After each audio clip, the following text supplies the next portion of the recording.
This is chapter number 7, Tribes, Nomads and Settled Communities. Tribes, Nomads and Settled Communities. We are talking about 8th to 18th century, that is around 750 to 1750 in between. So two parts are very important here, that is the Delhi Sultanate and Mughal Empire. So from 1200 to 1556 and then 1556 to 1707, these period, Delhi Sultanate and Mughal Empire period, and in this various changes took place. What happened here? Various kingdoms, various Raj states, they rose and gradually fell down. So arts, craft, production, various art, different type of art, crafts and production activities, they were growing, they were flourishing, advancing in towns and villages. Take it town or villages, they are flourishing, they were flourishing. Along with this, because the political scenario, social values or social society, the economic or economy developments, changes, all these development changes were taking on. And these social changes were not equal. If something is happening here, the other place may have different changes. So this subcontinent, this various parts of this subcontinent, and Pakistan was not there at that time, Bangladesh was not there at that time, it was a very big subcontinent, Upamahadweep. And here it was Varna Vyavastha or caste system. So it was being created, prescribed by whom? This Varna Vyavastha was prescribed by, devised by, you can say patronized by Brahmins. And all the rulers, most of the rulers of large kingdom, they accepted it. That is the Brahmins on the top. The Brahmins, priest, these are of highest Varna. All these religious rituals they will do. Kshatriyas, they were either rulers or warriors. Vaishyas have farmers, the craftspersons, and the traders, that is, working for profit. These are Vaishyas. So farmers, craftsperson, and traders, big farmers, not laborers but farmers. And the Shudras were workers, servants of all the other three caste, upper caste. So Shudras were working for all other upper castes, means Vaishya, Kshatriya and Brahmins.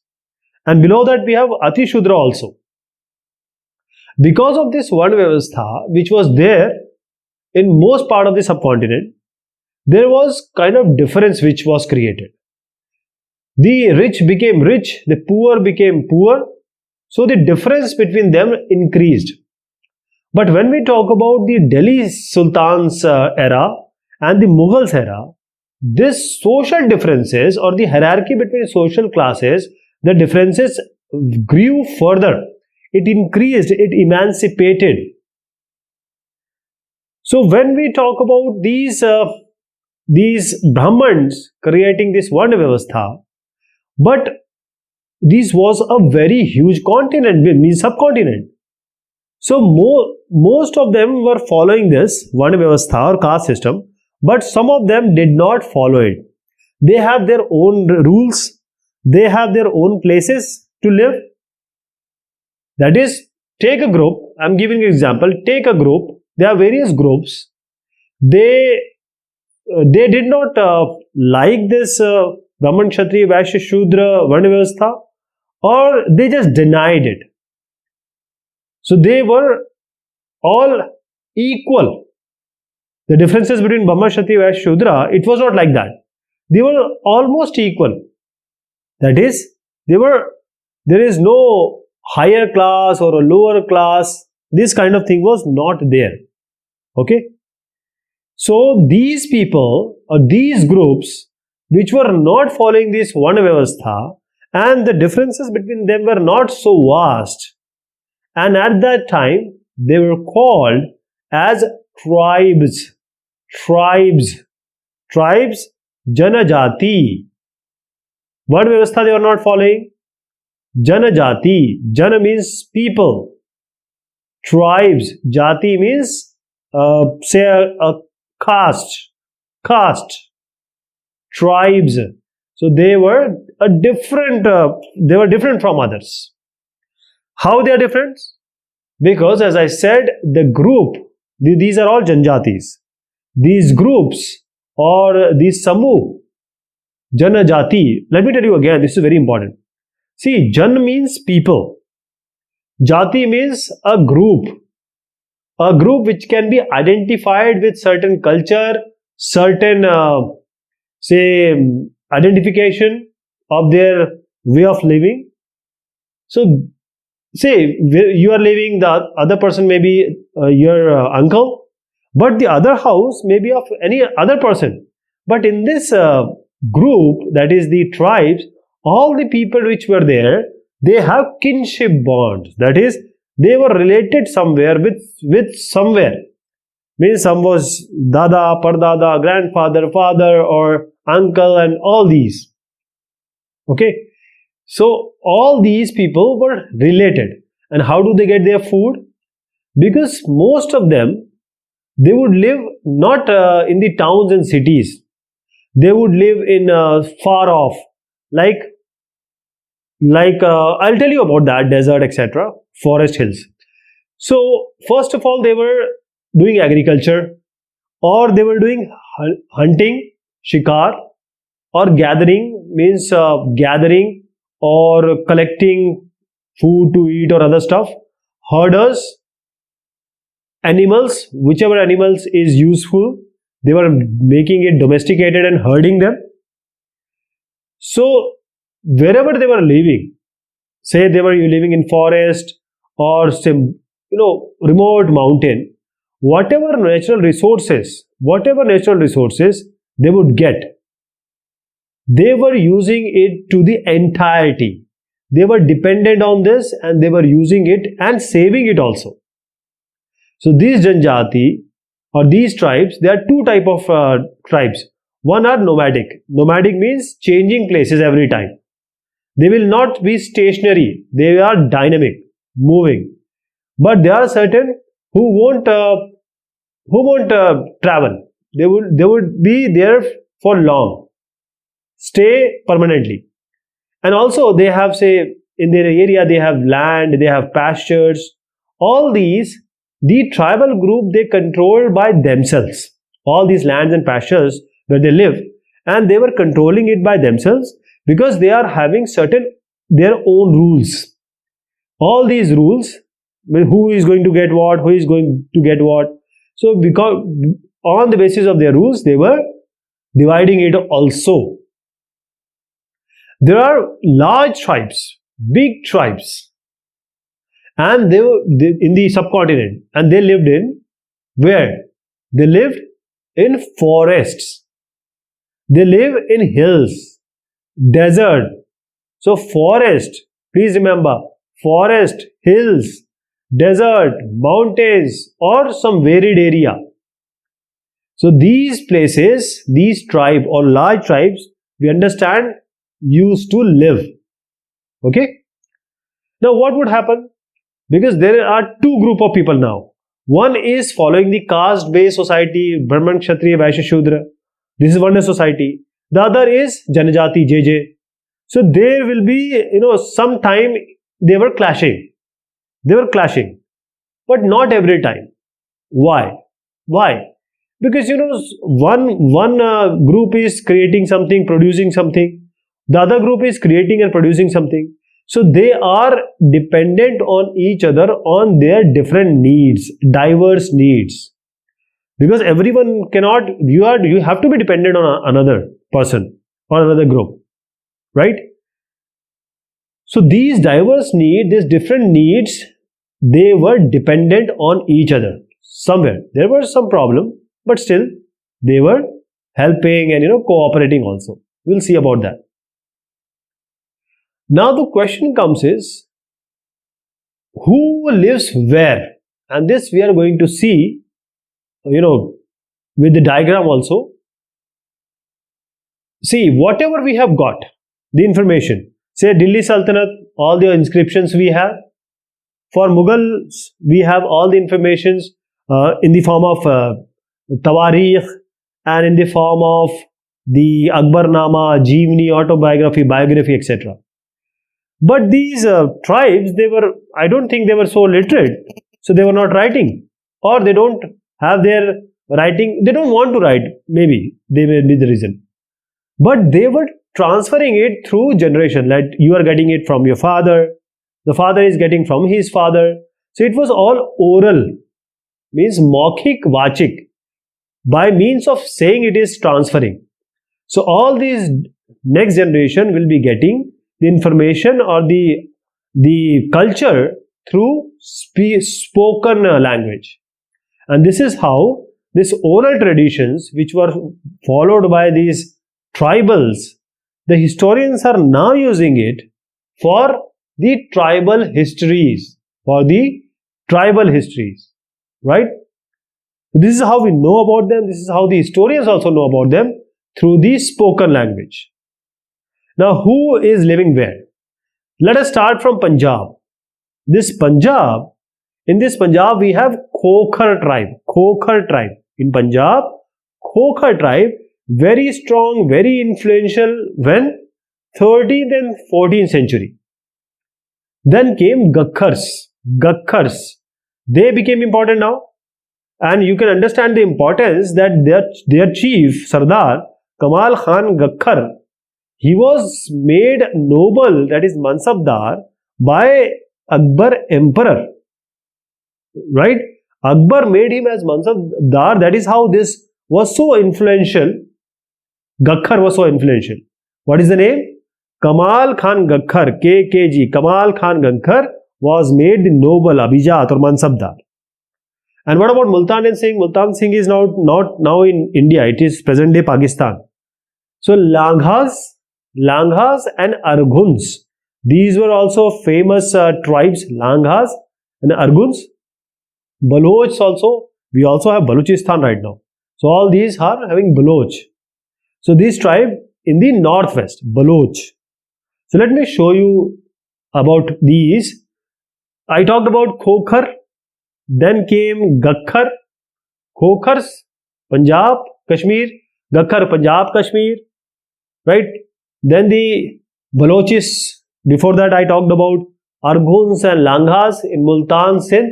Balochis, of course, the Balochistan area, right now, which we have.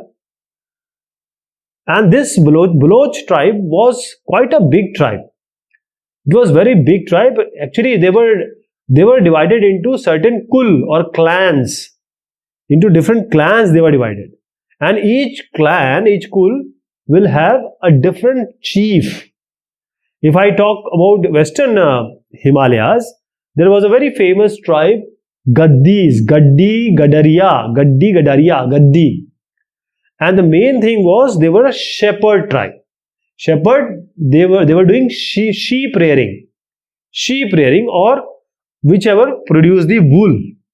So shepherd, they were a shepherd tribe, Gaddi, Gadariya, where Western Himalaya. Now coming to the northeastern part, this is northeastern Ahom and Nagas. Ahom and Nagas. We will be talking about Ahom in detail. So Ahoms and Nagas, Balochis here.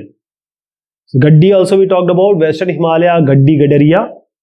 Gaddi, Gadariya. Then we have these Bihar and Jharkhand. Let me take you to Bihar and Jharkhand. Here we have Cheros.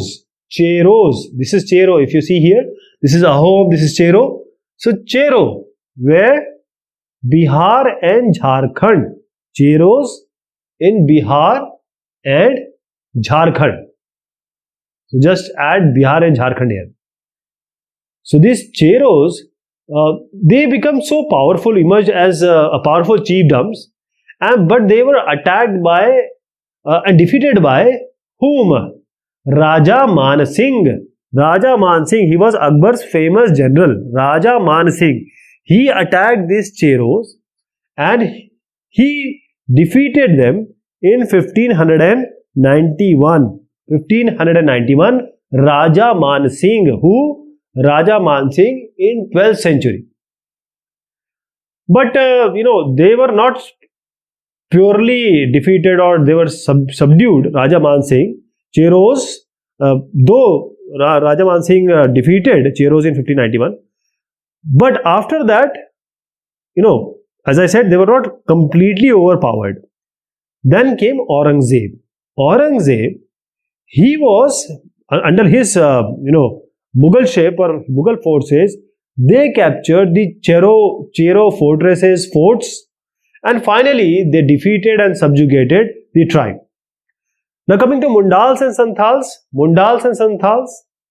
they lived in this region, that is same region, but along with Orissa and Bengal you find them.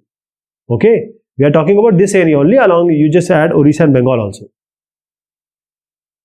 Now Maharashtra and Karnataka, Maharashtra highlands and Karnataka. So who were there? They were Kolis and Berad. Let me show you here. They are very small. These are Kolis and Berad. Kolis and Berad. Kolis and Berad in Maharashtra and Karnataka. Kolis are also in Gujarat. Kolis, KG, Kolis were also in Gujarat. Coming to south, we have famous Koragas, Vetars and Marwads. Koragas, Vetars and Marwads. Let me show you here. Koragas, Vetars and Marwads. These were three, and they are famous. Other one are also there. You can just have a look. Now coming here, these are very important. These are Bhil. Bhil, Western and Central India. Bhil, Western and Central India. So this is a Bhil tribe. Initially they were tribe, but coming to late 16th century, most of them, they become the agriculturist. They took agriculture as the profession, and even some of them become zamindars. Zamindar means having lot of land. But various Bhil clans, they still remained as hunter and gatherers. Coming to Gonds. Gonds, Chhattisgarh, Madhya Pradesh, Maharashtra, Andhra Pradesh. Who are there? Gonds. We will be talking about them in detail. Ahoms and Gond we will be talking. So Gonds. This is a Gondwana region. Remember one train is also there, Gondwana Express. It goes Chhattisgarh, Madhya Pradesh, Maharashtra, Andhra Pradesh, Gond. Now how these nomad mobile people live, that is nomad, means Ghumantu, or they don't stay at one place, they just move from one place to another.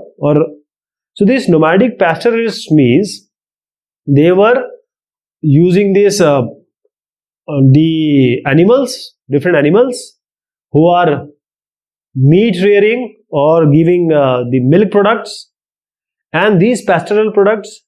So they were getting what from these animals?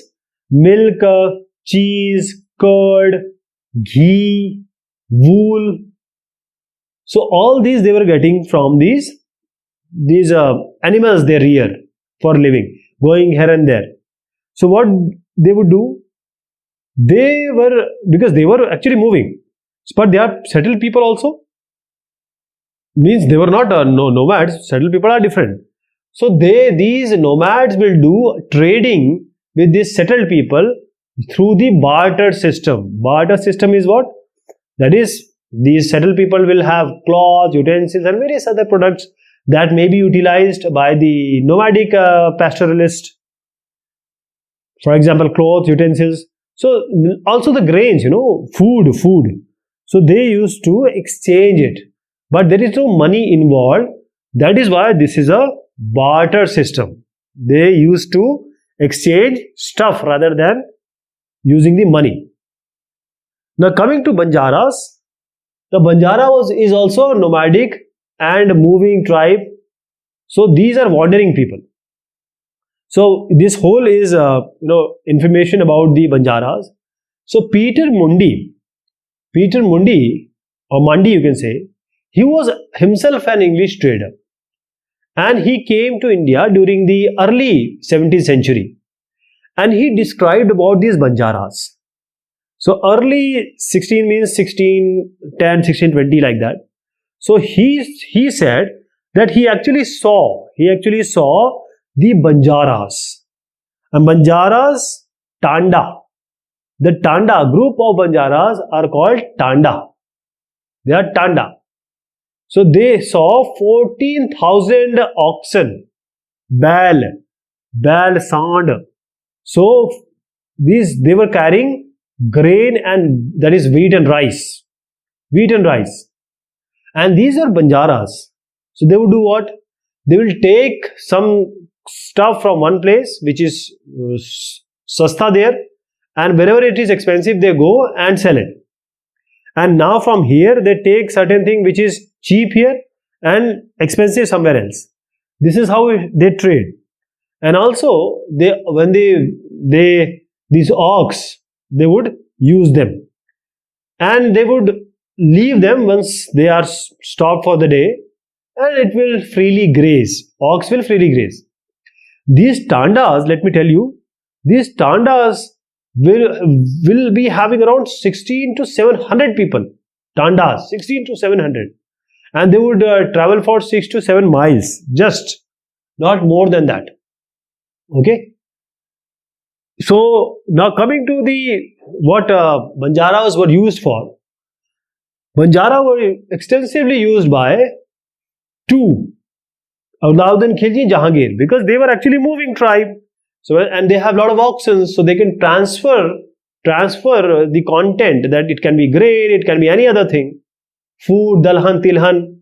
So they can transfer it to different places. So that is how they utilize these Banjaras and tell them or ask them or use them, employed them to transport the food grain during the military campaigns.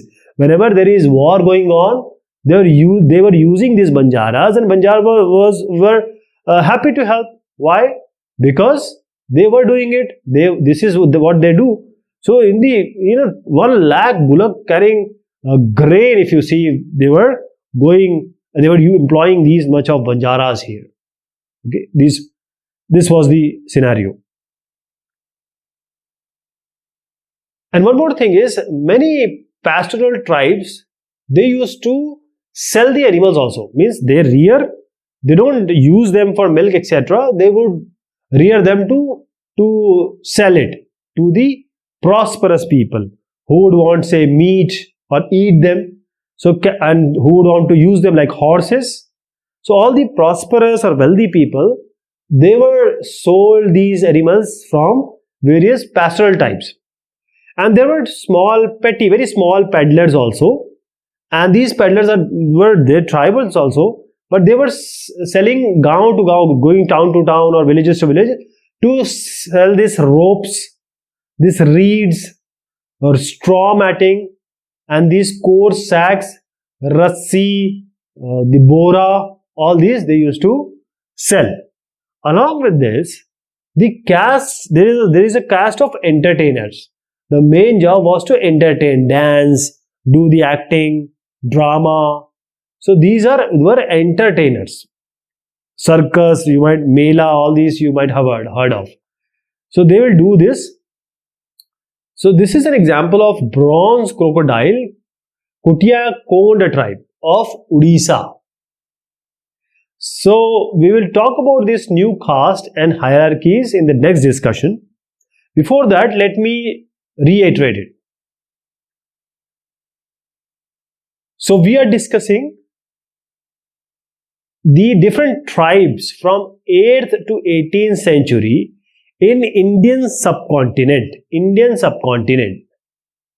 So who are the major tribes? All the names are given here. Some of them we are going to talk. Khokars. Khokars in Punjab, they were the main. They were very, very powerful in 13th and 14th century. Then came this is 13th, 14th century I'm talking about. Then Gakhar, they became prominent. You know, Kamal Gaffar, he was made Mansabdar. You know, Khan Gakhar, he was made Mansabdar. And then this Arguns and Langhas, then Balochs, north, west we are talking about. Here we have Western Himalaya, Gaddi Gadariya. Then we have the Nagas and Ahoms in the northeastern area. Nagas and Ahoms. Okay, Ahoms, they came from Myanmar. Now we have Cheros in Bihar, Jharkhand. Mundas and Santals in Bihar, Jharkhand, Odisha, Bengal. This whole area, Cheros, Munda, Santhal. Then we have Koli and Berad in Karnataka, Maharashtra. Then we have these Kolis in Gujarat also. Kolis were in Gujarat also. In south, we have Koraga, Vetar and Marwad in south. Then Bhils, very important. These Bhils, and you will find them in the western central India, very important tribe. Then we have Gonds, Gond tribe, that is Chhattisgarh, Madhya Pradesh, Maharashtra, Andhra Pradesh. Okay. So these are different tribes. So this we are going to take in the next discussion. Till then, thank you so much. Take care of yourself.